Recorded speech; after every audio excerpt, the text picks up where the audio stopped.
कर्पूरगौरं कर्णावतारं संसारसारं भुजगेन्द्रहारं सदा वसंतं हृदयारविंदे भवम भवानी सहितम नमामि। श्री शिवाय नमस्तुभ्यम। हर हर महादेव। आज इस वीडियो में रवि प्रदोष व्रत की कथा सुनेंगे।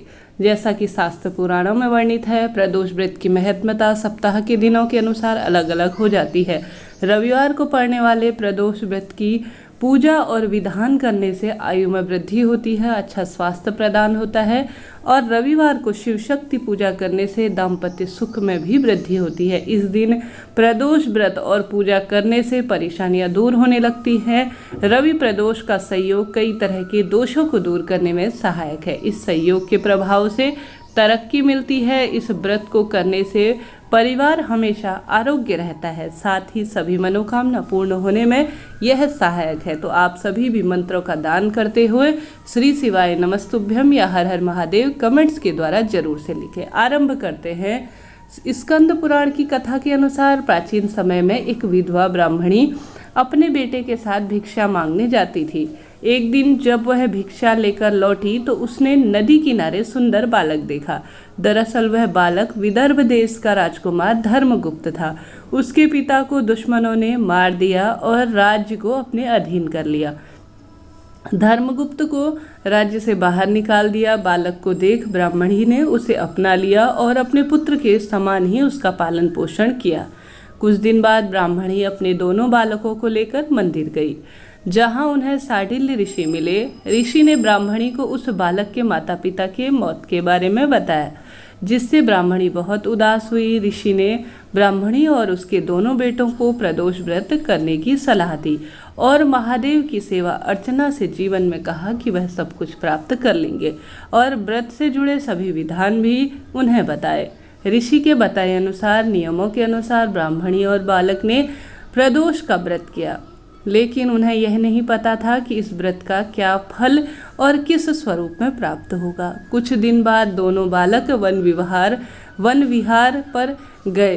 तभी वहां कुछ सुंदर गंधर्व कन्याएं दिखी। राजकुमार धर्मगुप्त गंधर्व कन्या अंशुमति की ओर आकर्षित हुए और कन्या के पिता को जब बात पता चली कि वह विदर्भ देश के राजकुमार हैं, तो उन्होंने भगवान शिव की आज्ञा से दोनों का विवाह कराया। राजकुमार धर्मगुप्त का जीवन बदलने लगा। उन्हें बहुत संघर्ष के बाद दोबारा अपने गंधर्व की सेना को तैयार करने के लिए विशेष योजनाएं बनाई। इसके बाद राजकुमार ने विदर्भ देश पर वापस आधिपत्य प्राप्त कर लिया।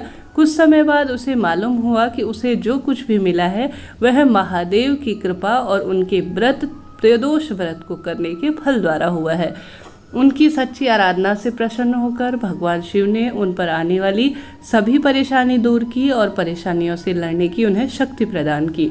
उसी समय से हिंदू धर्म में यह मान्यता हो गई कि जो व्यक्ति प्रदोष व्रत के दिन शिव पूजा करेगा और प्रदोष व्रत की कथा सुनेगा, उसे किसी भी परेशानी का सामना नहीं करना पड़ेगा। साथ ही इसके अलावा एक और प्रदोष व्रत की सुंदर कथा हम सभी को इस दिन जरूर से सुननी चाहिए। वह कथा बहुत कुछ नया हम सभी को ज्ञान प्रदान करती है। आरंभ करते हैं। मेरे साथ आप सभी भी बोलिए श्री शिवाय नमस्तुभ्यम। हर हर महादेव। एक नगर में 3 मित्र राजकुमार, ब्राह्मण कुमार और तीसरा धनिक पुत्र रहते थे। राजकुमार और ब्राह्मण कुमार विवाहित थे। धनिक पुत्र का भी विवाह हो गया था, लेकिन गौना होना बाकी था।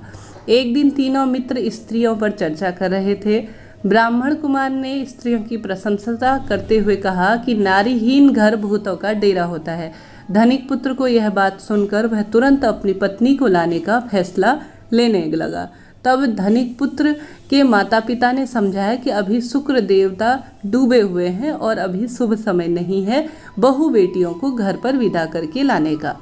ऐसे में धनिक पुत्र ने एक बात भी नहीं सुनी और ससुराल पहुंच गया। ससुराल में भी उसे खूब मनाने की कोशिश की गई, लेकिन वह नहीं माना। कन्या के माता पिता को अपनी बेटी की विदाई अंत में करनी पड़ी। विदाई के बाद पति पत्नी शहर की ओर निकले ही थे कि बैलगाड़ी का पहिया निकल गया और बैल की टांग भी टूट गई। दोनों को चोट लगी, लेकिन फिर भी वह चलते रहे। कुछ दूर जाने पर डाकू उसका धन लूट कर ले गए। दोनों घर पहुंचे। वहां धनिक पुत्र को सांप ने डस लिया।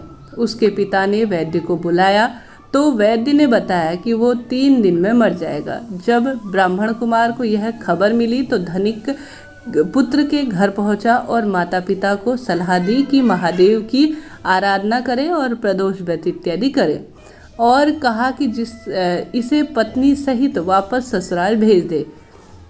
धनिक ने ब्राह्मण कुमार की बात नहीं मानी और ससुराल पहुंच गया। धीरे धीरे उसकी हालत ठीक हो गई और धन संपदा में भी कोई कमी नहीं हुई। इस तरह से यह सरल सी कथा है, परंतु इसका फल जो है लाख गुना कहा गया है। प्रदोष व्रत में आप सभी सबसे पहले ब्रह्म मुहूर्त में स्नान इत्यादि से निवृत्त हो जाए।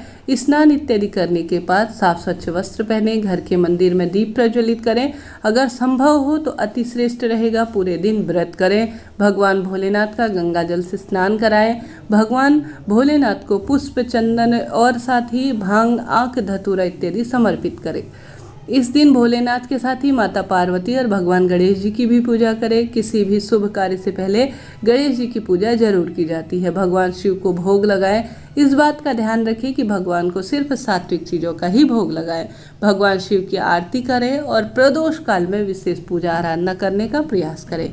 इस दिन भगवान शिव का अधिक से अधिक पूजन इत्यादि करने का प्रयास करें। शाम को प्रदोष काल का शुभ मुहूर्त सूर्य अस्त से 45 मिनट पहले है और सूर्य अस्त से 45 मिनट बाद का समय माना जाता है। इस समय आप सभी को विशेष महादेव की सेवा अर्चना करनी चाहिए। कहा जाता है जो भी व्यक्ति प्रदोष व्रत करता है, रोग, दोष, कष्ट, शोक इत्यादि का पूरे परिवार में नाश हो जाता है। इस तरह से सरल सी कथा थी, परंतु इसके लाभ अनगिनत कहे गए हैं। तो आप सभी भी कमेंट्स के माध्यम से हर हर महादेव, श्री शिवाय नमस्तुभ्यम जरूर से लिखें। हर हर महादेव, जय श्री राधे।